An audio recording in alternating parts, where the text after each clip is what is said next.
నమస్తే అందరికీ welcome to Telugu popular TV. నేను మీ విజయ.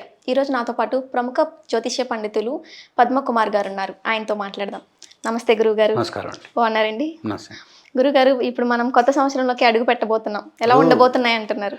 మీనరాశి వారికి కూడా ఏనాటి శని ఎఫెక్ట్ ఉంటుందండి. ఓకే.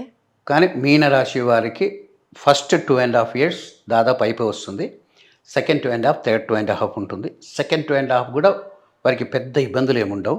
అంటే మ్యారేజ్ విషయంలో కానీ, జాబ్ విషయంలో కానీ, లేకుంటే బిజినెస్ విషయంలో కానీ, లేకుంటే ఫ్యామిలీలో కార్డియల్ రిలేషన్స్తో కానీ వారికి కూడా ఫస్ట్ 2.5 yearsలో పెద్ద ప్రాబ్లం ఉండదు. సెకండ్ 2.5 years పర్వాలేదు, మేనేజ్ చేసుకోవచ్చు. కానీ థర్డ్ 2.5 years వస్తున్నప్పటికే, అంటే ఏనాటి శనిలో ఆఖరి దశలో ఉన్నప్పుడు మాత్రమే కొంచెం కేర్ ఎక్కువ తీసుకోవాలి. డ్రాయింగ్లో ఉన్నప్పుడు కానీ, ఎవరికైనా షూరిటీ సైన్ చేస్తున్నప్పుడు కానీ, కొత్త బిజినెస్ పెట్టేవాళ్ళు కానీ, వీళ్ళందరూ కొంచెం జాగ్రత్తగా తీసుకోవాలి. కావాల్సిన పరిహారాలు చేసేసుకుంటే ప్రాబ్లమ్స్ కొంచెం వరకు తగ్గించుకుంటే టోటల్గా పోదు. మేషంలో శని వచ్చేటప్పటికి